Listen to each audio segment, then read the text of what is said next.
Estoy muy contento de estar con ustedes esta tarde y agradezco mucho a los organizadores de este evento y para mí es un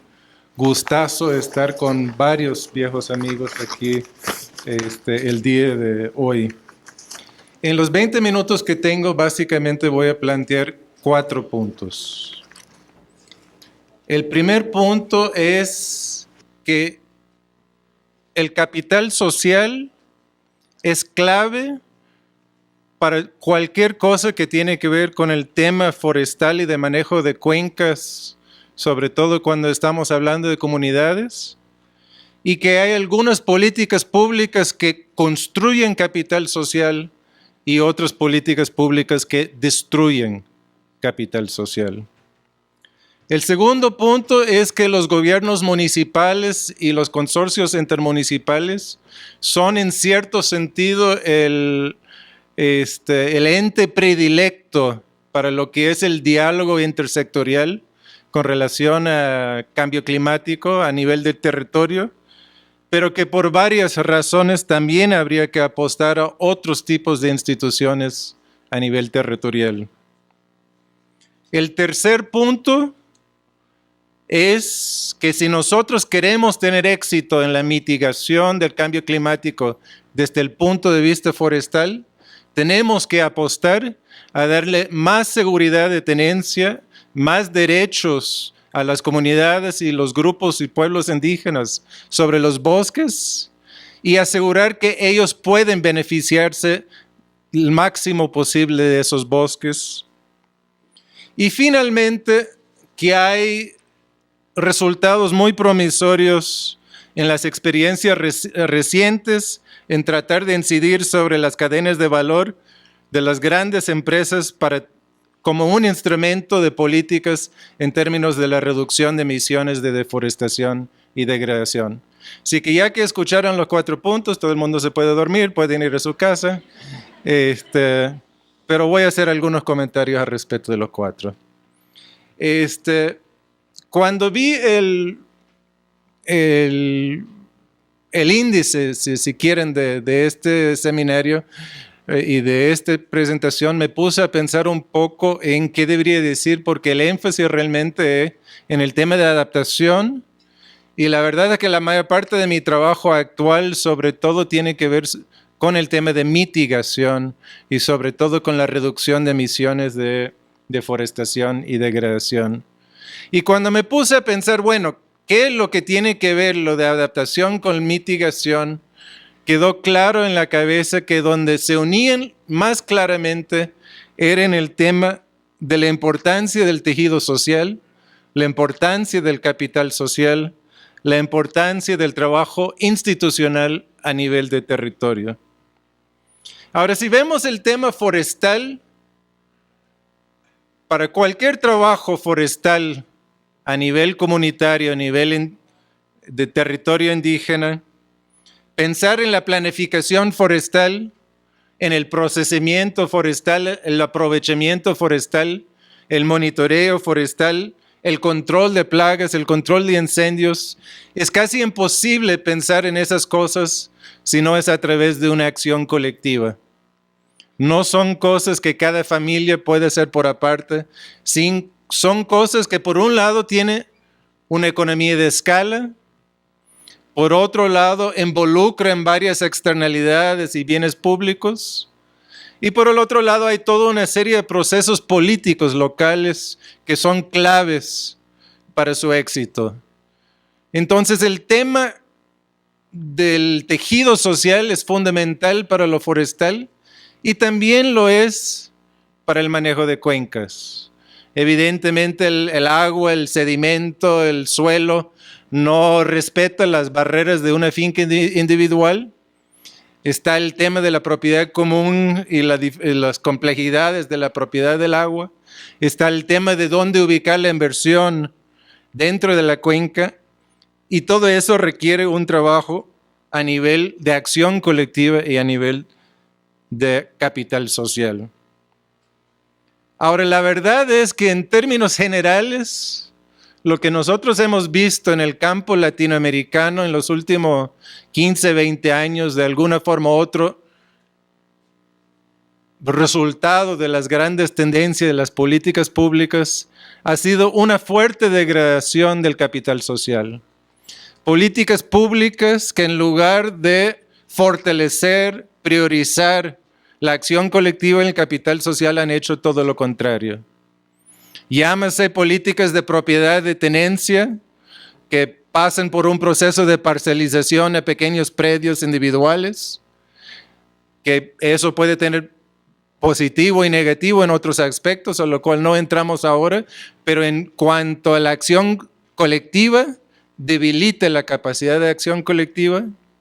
Llámase la tendencia de favorecer o priorizar lo que son las transferencias individuales, familiares, sociales o productivos, en lugar de transferencias colectivas en el campo. Y llámase un caso creo que muy interesante de México, que es relevante para otros países también, la sustitución de lo que es la producción colectiva, comunitaria, forestal, con lo que son pagos de servicios ambientales simplemente por quedarse cada uno en su casa, donde se deja de pagar por tener una acción colectiva para trabajar de forma conjunta, para actuar como comunidad. También podemos ver políticas mucho más difusas, pero también importantes en términos de políticas que promueven la migración y la descomposición social en el campo. Seguramente Cristina quisiera hablar de la parte positiva de la migración en el tema de capital social, que también existe, y políticas que llevan a la pérdida de identidad cultural, ya que la identidad cultural es una base, un fundamento muchas veces para lo que es la acción colectiva y el capital social. Y es importante entender y recordar que este concepto de capital social fue creado justamente porque se quería dar de entender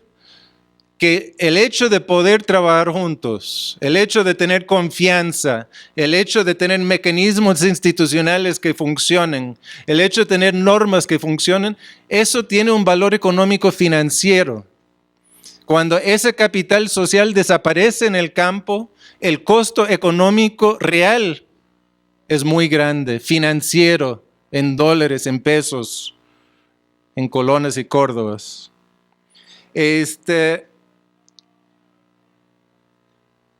Y que esta idea de acción colectiva es algo que se tiene que retomar y no podemos estar con una visión que existe en algunos lados y es muy conocido aquí en México con ciertos nombres, con la idea de que vamos a apostar a una mitigación del cambio climático en el campo a través del abandono del campo.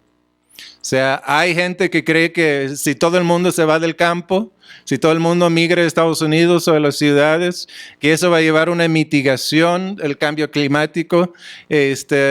igual como pasó en Vermont en Estados Unidos o en Maryland en Estados Unidos. El campo se vació, los árboles volvieron, la gente pasaron a vivir en la ciudad y hubo un secuestro de carbonos en el bosque. En América Latina, ese proceso se puede dar en algunos lados y de forma parcial, pero va acompañado con un proceso de descomposición social, de pérdida de capacidad colectiva, donde la tala ilegal entra por falta de control comunitario, donde las plagas y las enfermedades entran por falta de control comunitario, donde los incendios forestales entran por falta de control comunitario, y esta migración está asociada con una pérdida, en muchos casos, no siempre, de capacidad de acción colectiva, y no asociado con un proceso de reverdecimiento simplemente dicho. Ahora, vale la pena decir que una de las grandes excepciones en América Latina en términos de políticas que atenten contra el capital social en los últimos 20 años ha sido el proceso de titulación de territorios indígenas. Ha habido un proceso masivo de titulación de territorios indígenas. Los últimos 30 años seguramente se han titulado un área varias veces el tamaño de Bolivia. Solo en Brasil se ha titulado un área de territorios indígenas del tamaño de Bolivia. Estamos hablando de cientos de millones de hectáreas, que es una oportunidad para el desarrollo del capital social y de acción colectiva muy importante. Sin embargo, ese proceso se dio más como un resultado de un proceso político de movilización social y realmente no se ha aprovechado al máximo el potencial ecológico, ambiental,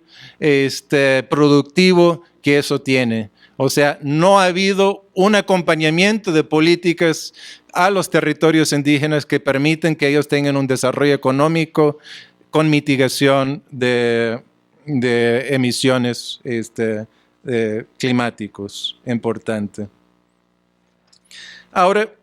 en el caso de las instituciones a nivel territorial, en muchos sentidos los gobiernos municipales son el eje más lógico y con mayor potencial. Son la entidad administrativa gubernamental más fuerte en la mayoría de los territorios,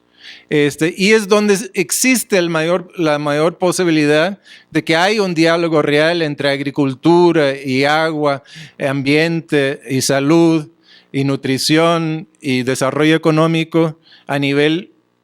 municipal. Y existe una cantidad de experiencia muy interesante en la región de consorcios intermunicipales que permiten trabajar a nivel de cuencas más amplios o a nivel de bloques alrededor de áreas protegidas más grandes y que también dan mayor estabilidad institucional, ya que cada municipio cambia de alcalde en cada periodo.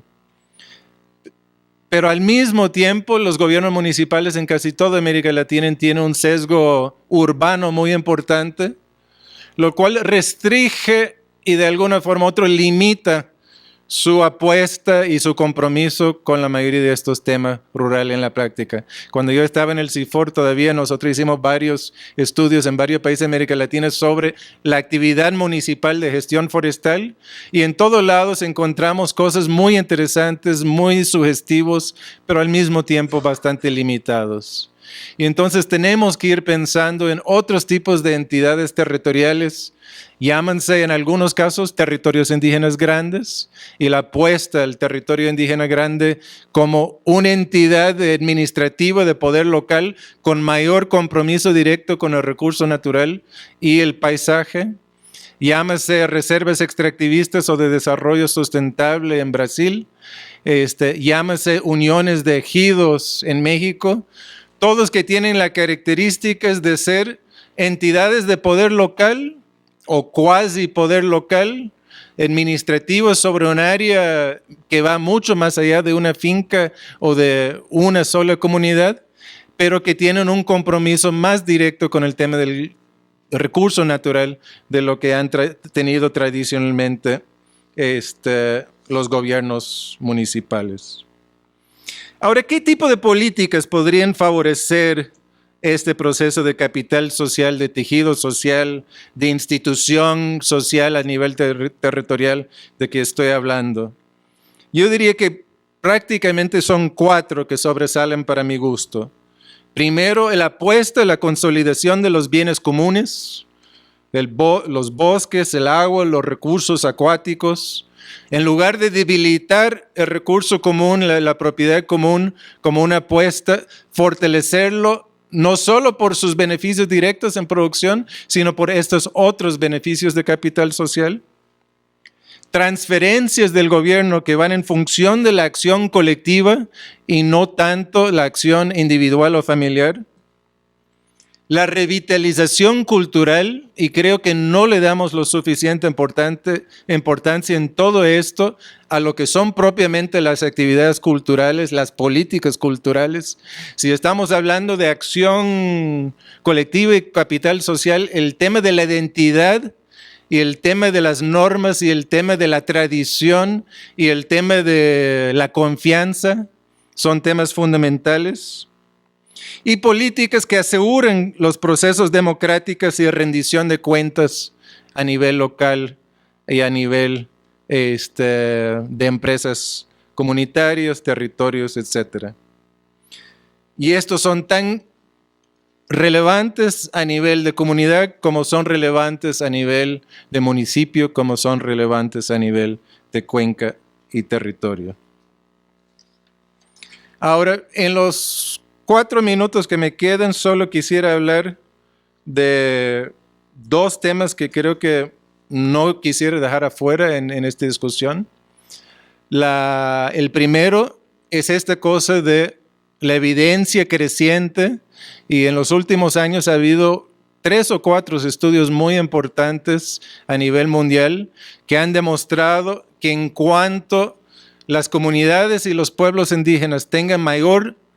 seguridad de tenencia sobre sus bosques y en cuanto pueden beneficiarse más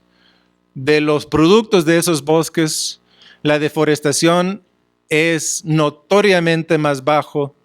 que en situaciones donde esa situación no se da. Entonces, una apuesta por los derechos comunitarios y por los derechos indígenas sobre los bosques es una apuesta para la mitigación del cambio climático en América Latina. Ahora, en términos de investigación es un tema complejo porque algunas investigaciones miran solamente quién tiene título formal, otras investigaciones miran quién tiene título formal, pero también una acción del gobierno para asegurar que esos títulos se respeten. Otros miran quién tiene título formal, más la acción de gobierno y los títulos que respeten, más algún apoyo de parte del gobierno que eso se dé. Pero realmente ese conjunto de esos factores y junto con el tema regulatorio